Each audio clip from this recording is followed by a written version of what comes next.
about these two products from the oily skin community and just a lot of my friends who also have oily skin. They are the Maybelline Fit Me Matte and Poreless and the L'Oreal Infallible Pro Matte. And yeah, I've just heard so much about these, and I normally don't buy drugstore foundation. It's been about 3, maybe even 4 years since I've bought a drugstore foundation, and that's because I fell in love with one and then they discontinued it. Okay, so like I said, I haven't used either of these. I picked these up at my local superstore, and this one was under $10. It was like $9 and something cents, and this one retails for 16 something, but it was on sale for 13 something, so I thought it was a pretty good deal. In terms of sizes, they have the exact same fluid ounce, so they're both 1 fluid ounce. So this one is a little bit, just a tad bit more affordable, but yeah, I wanted to see how they both worked, and I thought I'd bring you guys along. So this says Demi Matte, wears up to 24 hours, medium coverage, and air-light texture. So if it does everything that it says that it does, this can be an amazing product and a possible new favorite. So ooh, okay. So far, it is feeling really airy and light. It doesn't really smell like anything.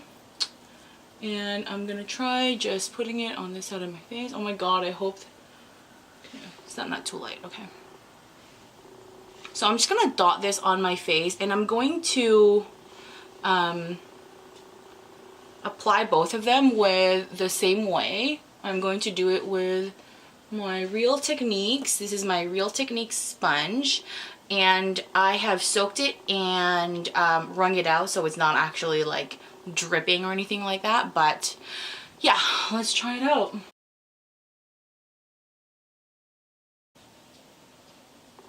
I don't know if it's because, like, did I use too much product? Maybe I did. It does feel a little bit cakey, but it could be because I used a shit ton more product than I was supposed to.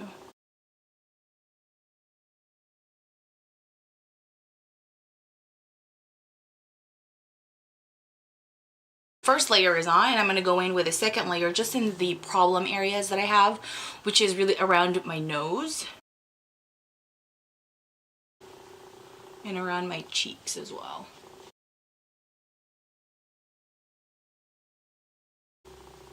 So far I'm not loving it, I gotta be honest with you guys. I feel like it's like my pores are so visible right now. Yeah, I'm not in love with it. Sad to say. Okay, let's try the other side now. And the consistency, ooh, they're very similar. I feel like this one's not as airy.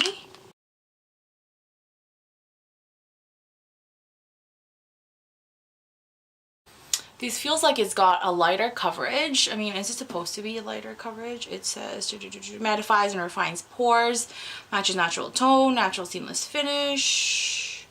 Yeah, it doesn't actually say whether it's supposed to be lightweight or whatever, but it says normal to oily.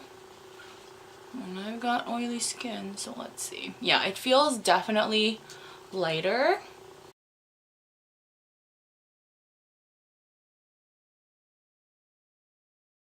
I'm liking this one a little bit more, I think, so far, just because it's got a lighter finish. Okay, so this is it after one layer. There's a huge difference, I think. It's very, very light and sheer compared to my Infallible Pro Matte face. I'm gonna go in with a second layer, problem areas from my nose. I purposely didn't wear any primer when I was doing this because I wanted to really see how these guys hold up on their own, you know?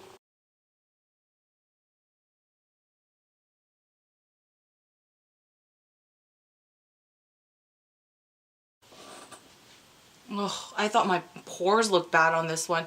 I feel like my pores are like way bigger here, or I don't know. Maybe this is just how my face is without any primer. It's pretty bad. Okay, I'm back with the rest of my face on. I don't know if you guys can see on camera, but definitely my right side where the L'Oreal Infallible Matte is has a lot more coverage than the Maybelline Fit Me side. Now this was only one and a half layers on, and this one I put about 2 layers on and a third on the problem areas. So I feel like it's still not even. Like I probably would have had to do another layer or 2 on the Maybelline side to compare to the same coverage as the Infallible Pro Matte. Now, coverage isn't everything with these 2 foundations. I really want to see how they work throughout the day, so I purposely didn't use any setting powders today. I also didn't use any concealer because I really want to see how they last on my face, like every crevice on my face. Like, is the grease going to come through? Is there going to be any oxidation? Why can't I speak? Are they going to oxidize? There you go. Are they going to oxidize on my face? And yeah, is my face going to look like a pizza at the end of the day?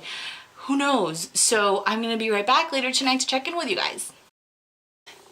Okay, I'm back. It is the end of the night and I feel pretty greasy. I'm not going to lie.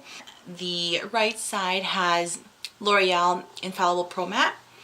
Left side has Maybelline Fit Me Matte and Poreless, and right now I feel like the Maybelline side is quite oily compared to the L'Oreal side, and I do feel like the Maybelline side oxidized just very slightly. I don't know if you guys can see it on camera, but it just got a tad bit darker than when I started, and I feel like the right side didn't. It actually stayed the color that I had started with, so I'm very happy about that. I do feel that both sides are pretty shiny.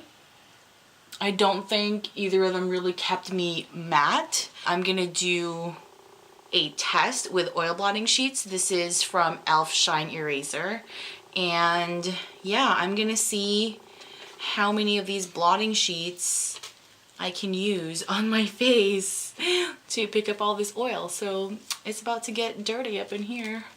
So I'm gonna start with the, oh my god, look at all of that. Like, do you see that already? Oh my god. Okay.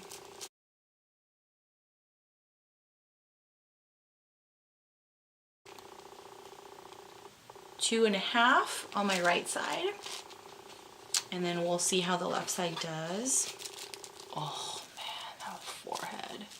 What? Like that basically is almost that whole sheet.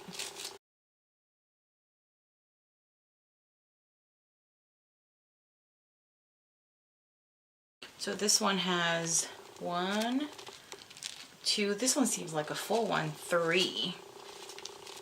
2.5 for the L'Oreal Pro Matte and 3 for the Maybelline Fit Me. So to recap, I have the L'Oreal Infallible Pro Matte on my right side and the Maybelline Fit Me Matte and Poreless on my left. For me, the winner is the L'Oreal Infallible Pro Matte. I love this because the coverage is exactly what I'm looking for. It's medium coverage that's buildable, so I feel like I'll only need to do 1 layer and maybe another half layer on some of the problem areas on my face. Whereas the coverage for this is quite light, so in order to achieve the same type of coverage that I would like, I would need to do like 3 or 4 layers, which doesn't really make sense to me. I also really like that this didn't oxidize at all on my face. It stayed the same color throughout the day, whereas this oxidized just ever so slightly. I don't know, does that happen to you? If you use this foundation, does it oxidize? Maybe it's me, I don't know. Yeah, in terms of, you know, catching any of my oils and preventing it from getting oily, I think they both did an okay job. I purposely didn't use any primer or setting powder because I wanted to see how they work on their own. So I'm really excited to try both of these with primer and setting powder. I think it's gonna go over really, really well because like I wasn't super duper oily. So yeah, I think I'm really excited to use these a little bit more. If you made it to the end of this video, please give it a thumbs up. Maybe that means you liked it. And let me know if you guys like these comparison videos. I can try and do some more of them, or if there's any other products that you'd like for me to try. Let me know if you're an oily skin girl, like, is there any other products I should be trying? Because I'm always on the lookout for oily skin friendly products. Yeah, please give me a thumbs up and subscribe if you haven't already, and I'll see you guys in the next video. Bye!